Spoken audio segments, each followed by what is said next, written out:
ജീവനക്കാരുടെ പണിമുടക്കം കോതമംഗലത്ത് സർക്കാർ ഓഫീസുകളുടെ പ്രവർത്തനത്തെ സാരമായി ബാധിച്ചു. റവന്യൂ, കൃഷി, മൃഗസംരക്ഷണം, പൊതുവിതരണം, ലീഗൽ, മെട്രോളജി വകുപ്പ് ഓഫീസുകളുടെ പ്രവർത്തനം പൂർണ്ണമായും നിശ്ചലമായി.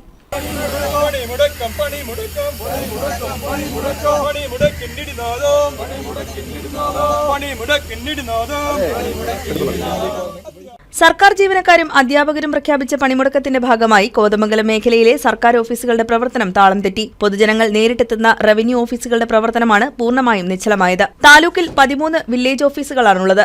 13 വില്ലേജ് ഓഫീസർമാരും പണിമുടക്കത്തിലായിരുന്നു. കോതമംഗലത്ത് റവന്യൂ വകുപ്പിന് കീഴിൽ വരുന്ന ഭൂമി പതിവ് office, LR tahsildar office, taluk supply office, legal, metrology office എന്നിവ അടഞ്ഞുകിടന്നു. മൃഗസംരക്ഷണ വകുപ്പിന് കീഴിൽ വരുന്ന 11 ഓഫീസുകളും കൃഷി വകുപ്പിന് കീഴിൽ വരുന്ന 11 ഓഫീസുകളുടെയും താലൂക്ക് സപ്ലൈ ഓഫീസിന്റെയും ലീഗൽ, മെട്രോളജി ഓഫീസിന്റെയും പ്രവർത്തനം നിശ്ചലമായി. മറ്റു വകുപ്പുകളിൽ ജോലി ചെയ്യുന്ന ജീവനക്കാരുടെയും ഹാജർ നില വളരെ കുറവാണ്. ക്ഷാമബദ്ധ ശമ്പള പരിഷ്കരണം, ലീവ് സറണ്ടർ, സ്റ്റാറ്റ്യൂട്ടറി പെൻഷൻ ഉൾപ്പെടെ ജീവനക്കാരുടെ ഏറ്റവും അടിസ്ഥാനപരമായ ആനുകൂല്യങ്ങൾ നിഷേധിക്കുന്നതിനെതിരെ നടന്ന പണിമുടക്കം സിവിൽ സർവീസിലെ ബഹുഭൂരിപക്ഷം ജീവനക്കാരും ഏറ്റെടുത്ത കാഴ്ചയാണ് ഇന്ന് കാണാൻ സാധിച്ചത്.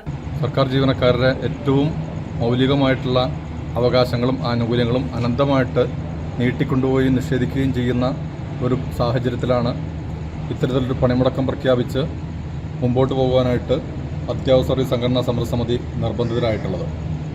ഇതിൻ്റെ ഭാഗമായിട്ട് മറ്റ് സർവീസ് സംഘടനകൾ ഉൾപ്പെടെ ഈ പോരാട്ട രംഗത്തേക്കും പ്രക്ഷോഭരംഗത്തേക്കും പണിമുടക്കത്തിലേക്കുമെല്ലാം കടന്നു വരുന്ന കാഴ്ച കാണാൻ സാധിക്കുന്നുണ്ട്.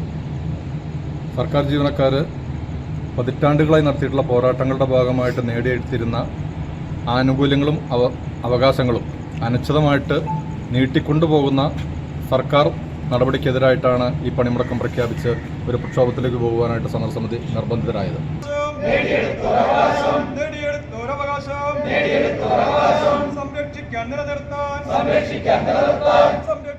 News desk KCV news.